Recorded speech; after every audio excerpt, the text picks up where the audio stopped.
شادی کا معاملہ ہے، شادی نہیں ہو رہی اور فکر مند ہے، یا مالی معاملات میں پریشانی ہے، یا اولاد کے معاملے میں پریشانی ہے، کسی بھی معاملے میں اگر کوئی پریشانی تو صبح شام اس دعا کو لازم پکڑ لیں۔ ایک حدیث میں آتا ہے، آپ نے حضرت ابو امامہ سے پوچھا، کیا بات ہے، میں تمہیں مسجد میں نماز کے اوقات کے علاوہ بھی دیکھتا ہوں، کیا کرتے ہو مسجد میں، اتنا وقت کیوں لگاتے ہو یہاں؟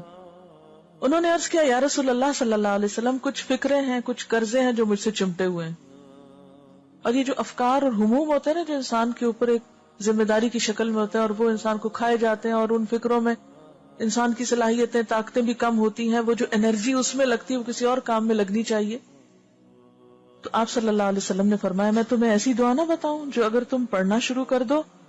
تو اللہ تمہاری فکر بھی دور کر دے گا اور قرضہ بھی ادا کر دے گا۔ انہوں نے عرض کیا کہ ہاں یا رسول اللہ صلی اللہ علیہ وسلم،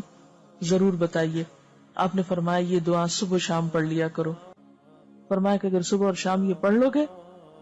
تو تمہاری ساری فکریں دور ہو جائیں گی۔ حضرت ابو امامہ فرماتے ہیں، یہ وہ بتاتے ہیں کہ جب میں نے اس پہ عمل کیا تو اللہ تعالیٰ نے میری فکریں دور کر دی اور میرا قرض ادا کر دیا۔ شادی کا معاملہ ہے، شادی نہیں ہو رہی اور فکر مند ہے، یا مالی معاملات میں پریشانی ہے، یا اولاد کے معاملے میں پریشانی ہے، کسی بھی معاملے میں اگر کوئی پریشانی تو صبح شام اس دعا کو لازم پکڑ لیں۔ کتنی دیر لگتی ہے اسے ایک دعا کو مانگنے میں؟ تو آپ نے ان کا سارا وقت بچا دیا نا، کہ یہ جو نماز کے اوقات کے علاوہ تم بہت دیر تک یہاں رہتے ہو، فکر مند رہتے ہو، پھر کبھی کچھ پڑھتے ہو کبھی کچھ، تو جب تک ایک کام کا طریقہ نہیں آتا ہوتا نا، یہ ایک ٹارگٹ پتہ نہیں ہوتا، یا وہ ذریعہ نہیں معلوم ہوتا کہ کس طریقے سے کون سا کام کرنا ہے، تو وہ جہالت والی بات پھر انسان ادھر ادھر ہاتھ پاؤں مارتا رہتا ہے۔ ویڈیو کے نیچے سبسکرائب کے بٹن پہ کلک کریں، بیل کے آئیکن پہ کلک کیجئے تاکہ ہر نئی ویڈیو کی